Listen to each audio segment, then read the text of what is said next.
All right. Hi, everyone. So I'm going to do a Mindgasms Quickie here about how Google creates knowledge. So what does this mean? I don't even remember where I heard this, but I think recently I was watching a podcast. I don't know which one it was, but they were talking about how basically most people, when they're looking for information, they get it from Google, because most people get information by searching it on our phones, right? Because we're living in the postmodern era, and part of that is us all constantly having phones with us all the time as if they're an appendage of ours. And whenever we want to know information, the vast majority of us, I think the number was more than 90%. I don't remember the exact number, so don't quote me on that. But it was so at least 90% of people, when we want to know information, we use our phones to look it up. At least 90% of us who do that get our information from Google rather than other search engines. And there are obvious other ones like Yahoo, which hardly anyone uses. But so the vast majority of people get our information from Google.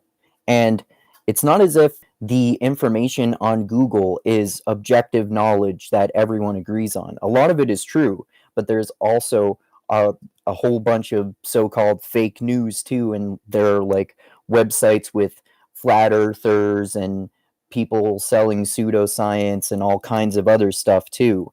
But the way we find this information is from Google. So the effect is that basically Google is creating knowledge. We go to Google seeking information, and most of us believe what Google tells us, even if we're trying to confirm some information, like we watch a podcast or read a book and we want to confirm something that we're searching, or even if we find some information on Google, then we go through Google to fact check that information. So Google creates knowledge because Google puts the information and they categorize, no, they prioritize the knowledge based on their own algorithms and what they program into those algorithms. And that's based on human beings because human beings create these algorithms. So they create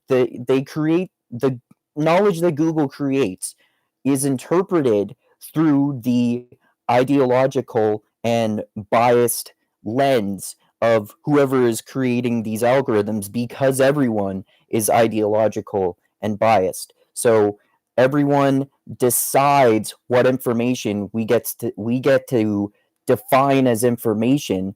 The people at Google decide what we get to define as information, and then we see the results of this, how right-leaning people and conservatives in particular talk about how there's a liberal or a progressive bias, and that's debatable because I think as someone like David Pakman, for example, a progressive news commentator, has pointed out to Tim Pool, who is an independent and sort of left-leaning centrist journalist, the algorithms for Google, they're not necessarily biased against conservatives in particular.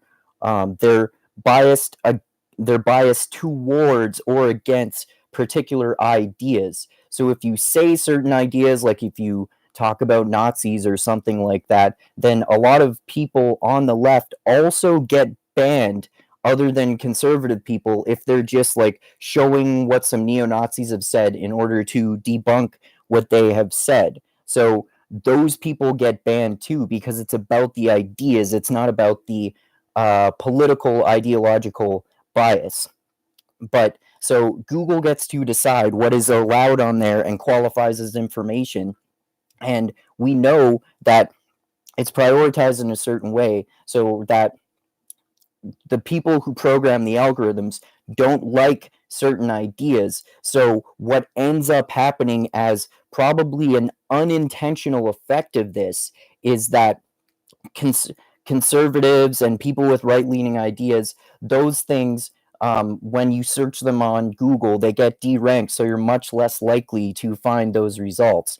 And then basically the people who work at Google decide this about anything. And a recent scandal related to this is the thing that happened with Tulsi Gabbard, and I know Tulsi Gabbard is a polarizing figure, which I think is funny because she seems like sort of a reasonable, perhaps centrist-leaning Democrat or something like that.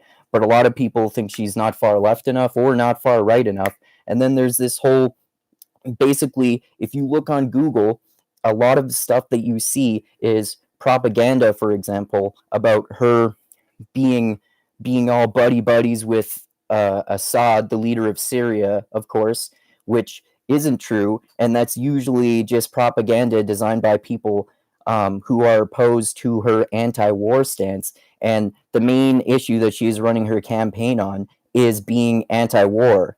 So it's just propaganda saying that she's like walking hands in hands with this dictator and she thinks he's awesome, even though every time that news reporters demand that she denounce Assad, she does, and she says that she's a horrible dictator. But then she also always makes the point that that if we want to achieve the ultimate goal of making the world a safer place, then these regime change wars, these illegal regime change wars that America in particular has been engaging in since 9/11 at least, are totally counterproductive, because it does feel right and just to go after, like, arguably evil people like Assad, for example. But it often ends up in the unintended consequences of thousands of people dying